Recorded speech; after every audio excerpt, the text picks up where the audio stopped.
So what we do is we kind of use our, greatest stuff, the AI techie stuff, to kind of go underneath the surface to figure out how people are responding, what's really on their head. And this is, really the culmination of 20 plus years of Rafa's research, which he's going to tell you about it in a little bit.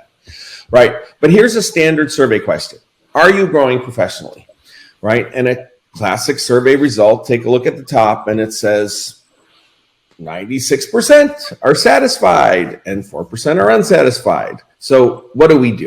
We report really good results, and we say no actions need to be taken on the am I growing professionally? And then we start focusing on stuff like, oh my God, we're not paying people enough money or whatever, right? Instead, if you take a look at how we look at the results, we kind of look at it and saying, wow, how committed are people to that answer, right? And the answers themselves could be quite different. And in this specific example, only about a quarter of people are really confident, yes, that they're growing professionally. And almost 3/4 of this particular organization, the people really aren't that certain, right? Growing professionally, the definition of that actually has changed during COVID.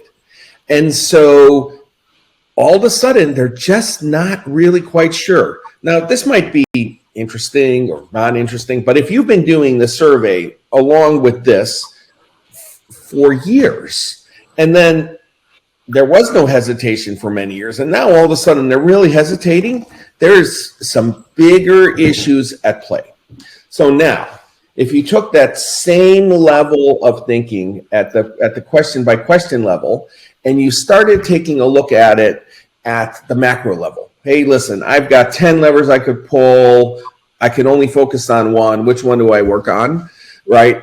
In one case, you could sit there and say, wow, we have a very clear initiative, right?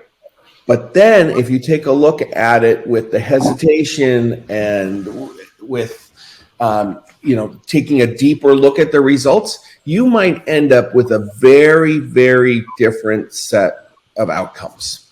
And here's what we found, right? We've done, after doing many of these, what we found is this. Number one is there are some real issues that are universally very negative. You really got to focus and get rid of those, right? We know that. Now, here's the crazy one and a low cost one for everybody in on this call. Sometimes your employees really just need you to take a leadership position.